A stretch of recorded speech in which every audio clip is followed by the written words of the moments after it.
They can, and I've seen plenty that do. Oh, you're kidding. Look a lot worse than this, yeah. Why would I get a corn after all these years? I don't think, Well, the shape of our toes is always changing. yeah. And so when it changes just enough so that it's now hitting the top of the shoe, Yeah. it'll form a corn. Oh, I see at one time I had one on that toe on this foot too, but I don't even remember where that was. Yeah. All right. Well, What a mess. we'll just kind of get to it here. So let's start with this one since that's the one that hurts the most. And look at that. It's not even attached. Does that hurt? Yeah. Okay. Well, let me just trim it. There we go. Yeah. So that's the whole nail there. And you don't know how you injured it? You No. didn't drop something on it? or- I think I dropped something on it, is what I think. Okay, but you don't remember? No. You know, after Raymond died, everything went to hell in a handbasket, and I had to move out of the townhouse in 5 weeks, and Mm-hmm. it just, So you're living with your son, you said? yeah. I had my own bedroom, and Mm-hmm.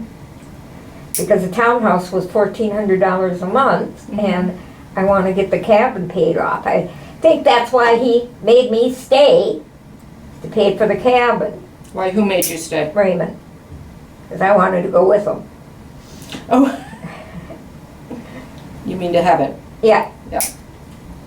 So he better be behaving himself.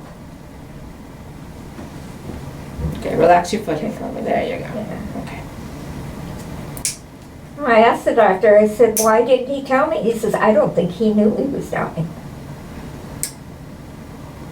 He knew things were going wrong, but I don't think he knew it was the end. And I had just taken him in the hospital 2 days before that up north, and they put under observation, Medicare doesn't pay. He told me to come get him. And then what happened?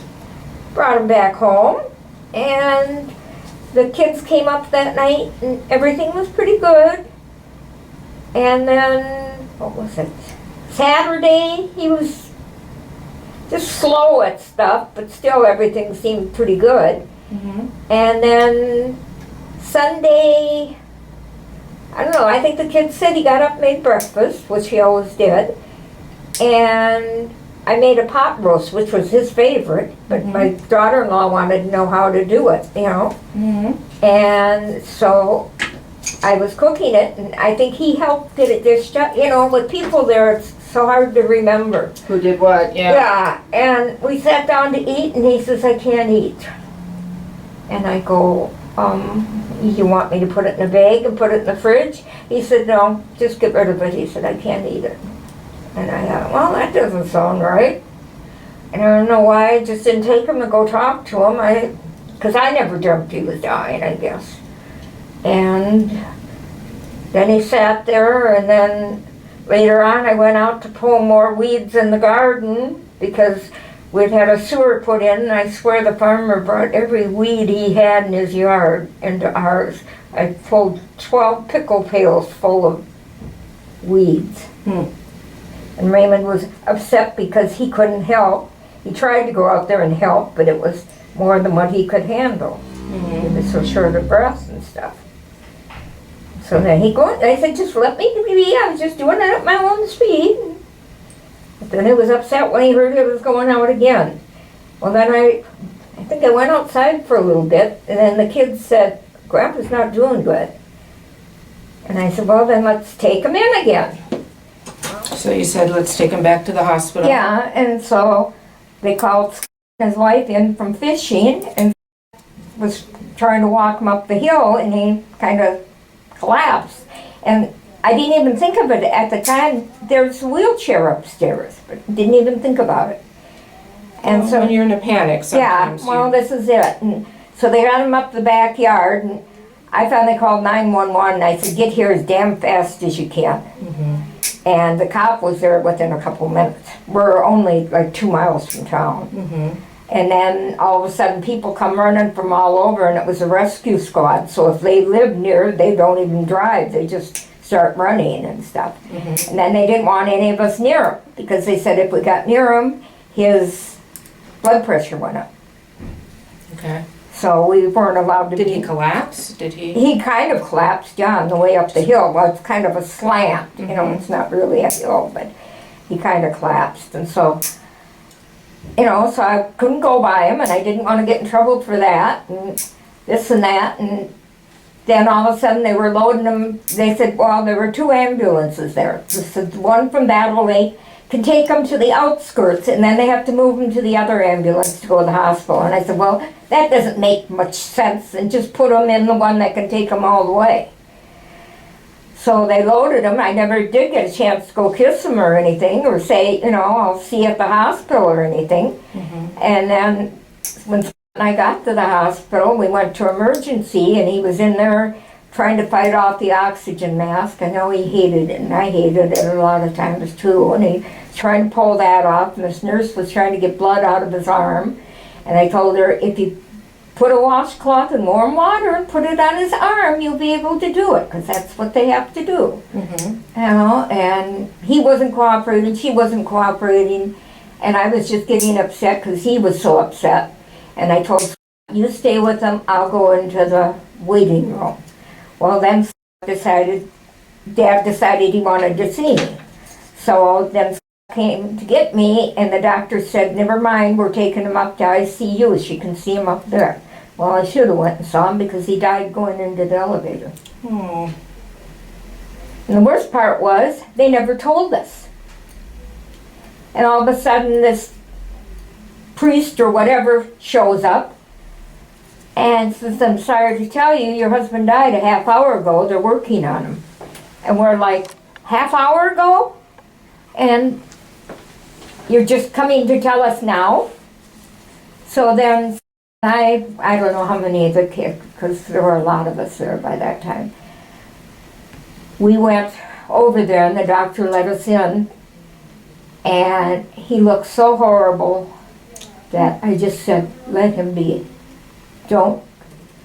I said he would never be able to come home from the hospital or nursing home, and he wouldn't want that. Right. And the look on his face, and the kids said when they saw him there was blood coming out of his mouth, and was watching the machine. He said he probably doesn't have a bone in his body that's not broke. And we told him, just shut everything off.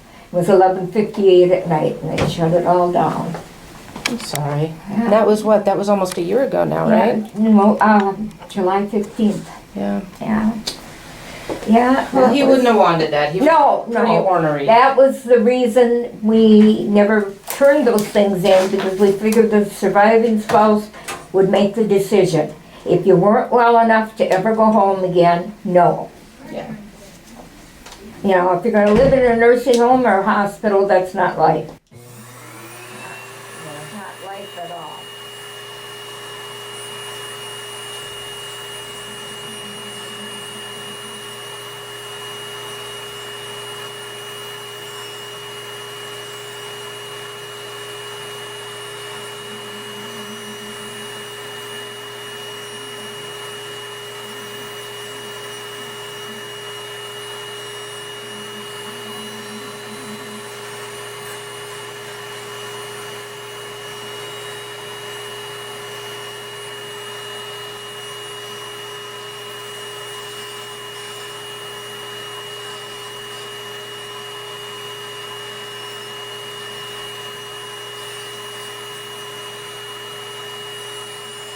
I couldn't figure out why there was that ridge on that toe. Well, that's where it was breaking apart. Right. And the new nail's already. Yeah, underneath it. And it's like, oh. And when I'd fallen down the steps, he wanted me to go to the hospital. And I said, no, I'm fine. And the doctor said, the back doctor said it was good that I was unconscious, because he said, if I had been conscious, I probably never would have walked again. Because I fell 14 steps. Yikes. And he said, I didn't try to grab myself or anything. So he said, if you'd been conscious, you would have tried to stop yourself. And he said, you would have never walked again. So I was in the hospital for 5 days. And then I had to wear this brace front and back for 3 months and live in a hospital, live in the living room.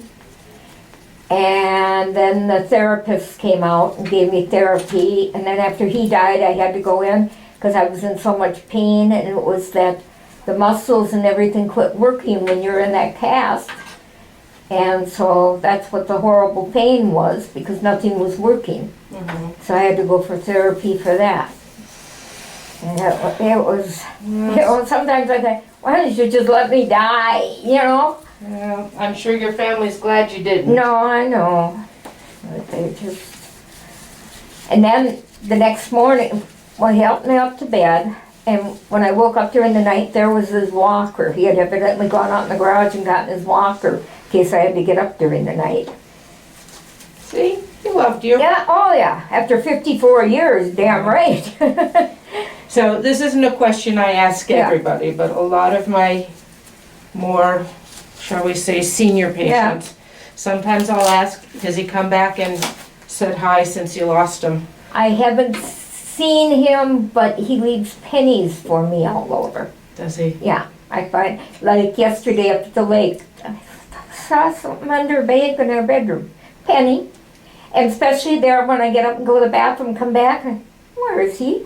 And then I think, And that's, if there's some noise during the night that I wake up, go, Raymond, what was that? You know, and I have a lot of pillows on my bed, so I think they sleep better because it feels like he's still there and stuff. Yeah. But I miss him like crazy. I bet. But I figured it would be kind of the thing he would do would be to come back and haunt you. My mother like a came practical back joke. after she died, and it was in an auditorium or something, and I had to get her out of the casket and take her to the bathroom, and then she didn't want to get back in. And so really I haven't had to deal with that, but I know he was so miserable, and he just kept it up because he wanted to take care of me. They said nursing home for me, and he said, oh no, you know. Yeah. He said, I'm taking her home. So, Wow. yeah, so he wanted to be there for me. And the next day I came down the steps. I was going to go to the doctor because I didn't realize how bad I was hurt. And when I got to the bottom, I couldn't stand up. And he tried. He really tried. So I sat there for 3 hours till he finally went in the bathroom, called the kids and told them to get out there. And they came just as 911 showed up, the ambulance and the whole works. And then they put me on a thing and took me to Maple Grove. Well, Maple Grove doesn't do this kind of injury. I had 4 broken bones, fractured bones. So that's why I had to be in that brace. So that was my misery. And well, I'll miss seeing him. Yeah. Just, you know. Yeah. I miss him. I'm glad you came back. It's been a tough year. Yeah, it has. But we'll definitely. I tried going. I went to his grave on our anniversary.